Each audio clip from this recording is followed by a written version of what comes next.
Assalamu alaikum wa rahmatullahi ta'ala wa barakatuhu. Al'ummar musulmi na duniya baki ɗaya ina gaishe da kowa da kowa, da fatan kowa yana cikin ƙoshin lafiya. Allah ya sa haka, amin. Insha Allahu rabbi yau ina ɗauke da wani sirri mai ƙarfi kuma sirri wanda yake tashi mai rai sosai.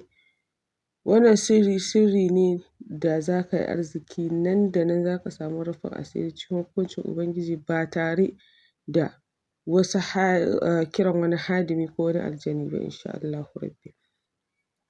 Sirri ne mai ƙarfi, abin da ya sa na ce take da yardar Allah, Allah zai taimake ka samu arziki, ka samu rufin asiri da kaddarori da kwanciyar hankali da farin jini da ɗaukaka, insha Allahu rabbi. Saboda yanzu muna cikin wani zamani ne da mutanen ma sun fi aljanun ban tsoro. Da yawan lokaci za ka ga wasu suna neman hadimi domin tasrifi da sauransu, amma magana ta gaskiya a cikin mutum 10 sai ka ga mutum 5 ko 6 ne suka dace. Wasu ma sirrin in ba a tsaya an musu bayanin shi dalla-dalla ba sai ka ga sun kasa ma dacewa. Sai dai in Allah ya sa sun je inda aka musu bayanin shi dalla-dalla, to hakan ne za ka ga mutum 5 ko 6 sun dace a cikin mutum 10. Ba don komai ba abin da yake kawo haka, saboda ruhohin jinnun ma yanzu tsoron mutanen suke ji. Su jinnu, aljanu da ruhaniya ma, arwahu suna tsoron mutane saboda mutane yanzu gagararru ne ma, sun fi su gagara. Domin a yanzu ne jinni za ka ga zai iya ce maka sai ka yi kaza, sai ka bar kaza, ka ga ɗan adam sai ya samu abin da yake so ya ce shi ba zai yi ba. Ko kuma arwahu zai iya ɗora ka a kan tarbiyya ta ɗariƙa kaza misali, ka kasance ɗaya daga cikin abubuwan da ba a sani ba shi ne. Duk da zai zama wani abu na daban, amma wannan bambance-bambancen a ce wannan ɗan kaza ne, wannan ɗan kaza ne, to mafi yawa gaskiya duk ɗariƙoƙi ne da aka same su ta ɓangaren arwahu. To, domin kuma wasu buƙatun kawai, domin wani abun rayuwa kawai, saboda kowanne ka duba za ka ga shi kawai gani yake ma in ba a kan nashi kake ba kawai sai a hankali. Sauƙi-sauƙinta ba wai don na ware kawai 'yan ɗariƙa na ce su ba, a'a, sauƙi-sauƙinta 'yan ɗariƙa da wahala su gan ka su kafirta ka, ba za su kafirta ka ba, kawai dai suna son ka kasance masoyin Manzon Allah Sallallahu Alaihi Wasallam. In kana son Annabi, to shi ke nan ka gama biya musu, Alhamdulillah.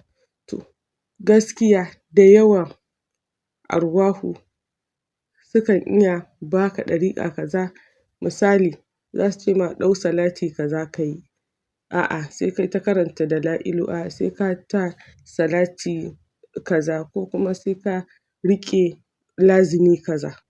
To, su kuma jinnu an san harkarsu, za su iya cewa sai an yanka, sai an yi kaza, sai an yi kaza. To yanzu da hanya mai kyau ɗin da su ta aljanun duka masu bayarwar, su aljanun kenan da arwahun gaba ɗaya dai, su ruhanai suna ganin kawai mutane ba sa bin dokokin da ya dace. Mutum idan yana son abu zai iya cewa zai iya, zai iya, zai iya, zai yi, zai yi, amman me? Wala'alla a gasken da gaske yake yana son zai yin, amma me ruhinsa ba zai yi ba, ko kuma sun ga ruhin mai karya alƙawari ne, gaba shi mutum zai bijire ya karya alƙawari, saboda shi ruhinsa zai faɗa musu gaskiya. Kai mutum kuma kana ganin kamar a lokacin ai ba za ka karya alƙawari ba. Sauƙi-sauƙinta ka fita daga cikin wahalar da kake ciki, ko kuma ka biya buƙatar da kake ciki, za ka karya alƙawarin. To su kuma in suka hangi haka sai su hana ka buƙatar. To da ka tsaya duk kana wannan, kana ba wa kanka wahala, ko kana kaza, ko kana kaza, ko ma ka samu, ko daga baya ka dinga ganin ma ba za ka iya bin dokokin ba, to ga sirri mai ƙarfi kuma sirri mai ci a yanzu, komin ya kake wannan sirrin zai tashi a gare ka da yardar Allah da amincewarsa. Sirri ne na Suratul Waqi'a, amma akwai yadda ake yin ta. Da farko dai wannan sirri na Waqi'a in za ka yi, to ana fitar da adadi ne. za ka fitar da sunanka da adadi amma sai ka san a ɗariƙar da za ka fitar da adadin, musamman ɗariƙar da ka fi gamsuwa da adadinsa. Misali in da raƙami kake cirewa, to ka ga ka cire raƙami sai ka ga sunan ya yi yawa, to sai ka ɗau harafi ko ka ɗauki adadi wanne ya ma daidai ko ka fi sauƙi, to da shi ake yi. Domin ita wannan waƙi'a ɗin rubutawa ake yi adadin sunanka, rubuta ake adadin sunanka ko sunanki. Sannan kuma akwai ganye, ko in ce kafin ya zama ganyen ai akwai ciyawa da ake amfani da ita domin a zuba a cikin maganin ka sha ka ringa shafawa. Da yardar Allah da amincewarsa ko gadon talauci kuka yi duk familinku, in ka lissafa misali ba wani mai kuɗi, da izinin Allah da yardar Allah sai Allah ya ɗaga ka, sai Allah ya yaye ma wannan hijabin talaucin kai ko ke in sha Allahu rabbi. Misali idan ka buga sunanka, misali zan ɗauki sunaye kamar uku in muku misalin shi ta yadda za ka cire shi in ka ga yayi yawa sai ka rage. Misali idan ka ɗau sunanka a raƙami ne ka buga sai ka ga yayi yawa, ba za ka iya yin rubutu ko ba za ka iya sa a ma rubutu kamar adadin sunanka haka ba, to sai ka cire shi a harafi. In ka ga bai yi ba sai ka koma sai ka cire shi a adadi.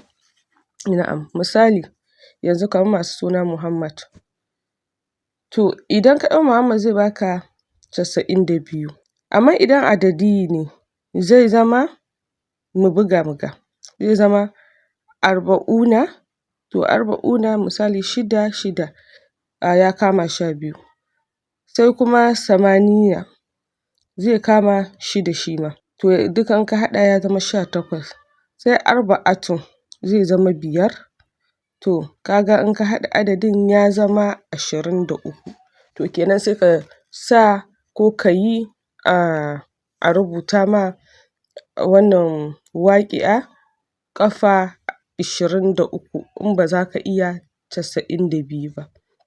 Na'am, idan misali muka kuma ɗau wani sunan, wane suna za mu ɗauka, misali mu ɗauki Fatima. Kamar yadda aka sani a raƙami Fatima ya kama 135, to idan kika ji adadin ya yi miki yawa ba za ki iya sawa a rubuta miki waƙi'a ƙafa 135 ba, ko don yanayin rubutun ko kuɗin rubutun, to sai ki mai da shi adadi, shi ne sai ki buga shi a haka. Misali za ki buga shi samanina, kun ga shida kenan, to sai kuma ki sake cewa wahid, 4 kenan zai bayar, ba wahid ta ɗaya ba fa, to wahid ta wannan lissafin kenan zai baki, in kin haɗa zai baki 10 kenan. Sai kuma ki ce tis'atun zai tashi 4 kenan, kin ga ya kama 14. Sai a ce arba'una ya kama 6, in kika haɗa ga kuma sai ki ƙara cewa kamsatu, nan ma kin samu wata 4, sai ya zama 24. To adadin da za ki ɗauka in ba ki ɗauki 135 ba sai a rubuta miki 24, ƙafa 24 suratul waƙi'a. Na'am, to sai mu ɗau suna na gaba, misali mu ɗau Abdullahi.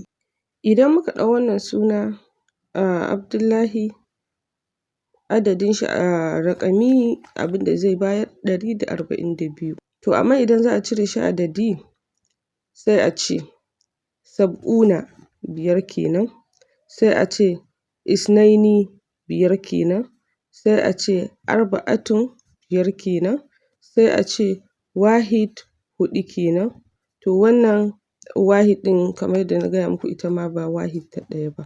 Na'am, sai a ce kuma salasina, salasina zai tashi 12 kenan, sai ya kama duka 31, sai ka sa kuma kamsuna, to idan ka sa kam suna zai tashi gaba ɗaya 35.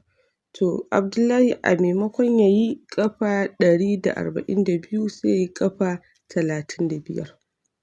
Wannan sunaye da su dai zan muku misali, haka ake cire suna mai yawa in kana so ka dawo da shi ƙaramar number.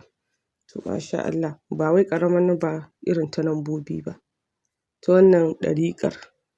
To Allah Ubangiji ya sa mu dace. To ita suratul Waqi'a idan aka rubuta ma zaɓinka ne a rubuta ma da tawadar ruhaniya ko tawadar za'afaran ko da tawadar masara ko tawadar siga, ya danganta, ko ka rubuta ko a rubuta maka. Na'am. Idan ma kana son rubutun a sawwaƙe na duk tawadar da kake so, za ka iya mana magana muna yi sai a yi maka, a yi packaging a sa maka a mota a kai maka inda kake in sha Allah.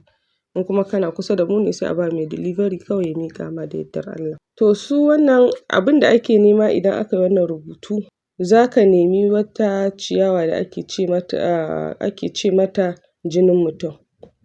Wasu kuma suna kiranta tarnaƙaƙƙi. To ita ake nema, sai kuma kabi malam, ita ma ana neman ta, sai nonon kuciya, to su za a haɗa a daka. Idan aka haɗa aka daka, duk lokacin da ka ɗibi wannan ruwan magani, ruwan rubutu za ka sha sai ka barbaɗa wannan magani. A wanne za ka sha a lokacin kenan. Sai ka ɗauka ka yi bismillah, daman ka ƙudurta ai niyyarka. Sai ka ɗauka ka sha in sha Allahu Rabbi. Ƙaddara kana da miliyan 1000, to kana son su zama miliyan so biliyan ma misali, to za ka yi haka. Ƙaddara kana da naira 50, kana so ta zama miliyan 50. Da yardar Allah da amincewarsa ka sha wannan, aƙalla ka sha adadin sunanka mai yawan ko mai kaɗan ɗin, ka sha shi kwana 7 ko kwana 9 ko fin haka. Kuma an so ka fara sha ran Alhamis ko ran Lahadi. Wasu kuma in suka yi duk da haka suna ɗaukar zuma ko nono a zuba a ciki domin ƙara farin jini da ɗaukaka. To amma ni gaskiya ban cika bayar da shawarar a sa zuma ba, domin idan aka sa zuma za ka samu arziki ne cikin ƙalubale. Misali, ga kuɗin amma misali za a sa ka a bakin duniya. Amma in ka sa shi to zai zama ma farin jini ne kuma na kawo ma jama'a da za ku ƙulla harkokin alkhairi in ka sa nono kenan. Allah Ubangiji ya sa mu dace. Duk wanda ya ji daɗin wannan sirrin kuma yake son ya ɗau wannan sirrin, to ya tabbatar ya yi wa Annabi salati, ya tabbatar ya yi liking, ya yi subscribing in bai yi ba, kuma ya sharing aƙalla mutum 10. Duk wanda ya yi wannan, ni na ba shi wannan sirrin halak malak. Allah kuma ya dafa mai wajen yin sa, ya dafa mai ya biya masa buƙatunsa baki ɗaya. Alfarmar shugaba sallallahu alaihi wasallam. Da haka nake muku sallama, ma'assalam.